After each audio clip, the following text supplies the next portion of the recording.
class. I'm Lisa. Today I'd like to introduce you an article related to my own thesis. The topic is conducting a graduate employer survey, a managed university experience.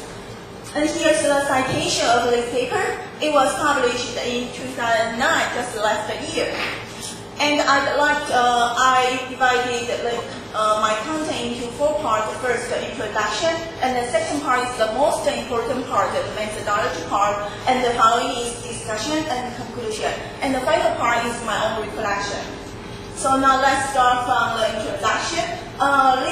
This employer survey was administrated by Managed University. And the first survey was undertaken in 2003, and this is the second survey and carried out in 2007. And this employer survey was administered every 5 years. And now I'd like to show you some photos of Managed University. Here's the map of Australia, and Managed is located in Melbourne, and the photo is one of 6 campuses of Managed. And here's the map of South Africa, and this is the photo of Managed branch in South Africa. And this is the photo of Managed branch in Malaysia. So the survey included Managed University graduates of employer in South Africa and in Malaysia and in Melbourne. So that's the reason I'd like to introduce these photos to you. And here comes the purposes of the study. First, to describe the methodology that was utilized by Managed University to obtain feedback from employers on the attributes of their graduates.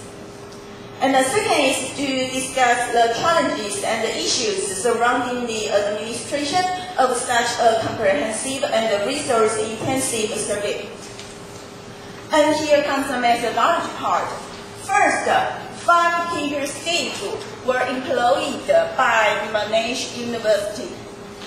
And then they worked very hard to establish a database of employers.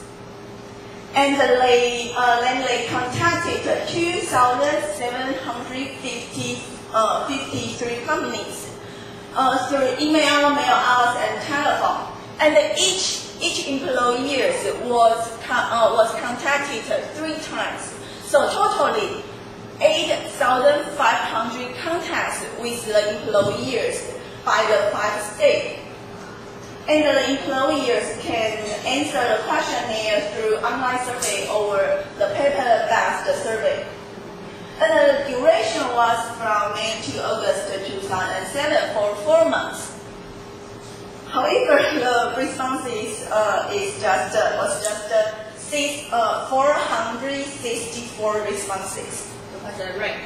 And the return rate is not very high, so just 16.9%.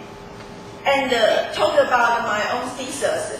I've tried very hard to receive the employers' responses for 5 months. However, I just got 71 responses, so the return rate just reached 10%. So I have the same feeling with this paper.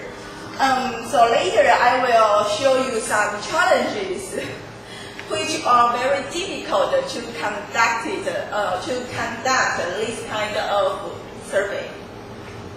And here comes the instrument. The instrument was based on 23 graduate attributes, and the employers were asked to rate importance and satisfaction of each graduate attributes. And the final part is an open-ended question to ask the employers' feedback and comments. However, it's a pity that there's no questionnaire and open-ended question attached in this paper. And here are some challenges to achieve successful successful outcomes. First, building a workable database of employers. And second, finding employers qualified to participate in this survey. And the third is establishing an appropriate contact with persons who could comment on the quality of job preparation of the employees. And the final one is establishing an approach best suited to an employer to complete the survey. And here's the discussion of this paper. First, there is a need to have a clear understanding of essential generic and the professional attributes needed in the workplace to ensure quality in higher education. Second, universities need to work more closely with industry so that graduates were better equipped for employment. And third, competencies required by the industry should be aligned in educational programs. And now here comes some conclusions of this paper. So the employer survey gathered the feedback from employers concerning the quality of graduate skills to assist universities in improving the contents and focus of their courses. And the second survey presented a workable approach to collect employer feedback.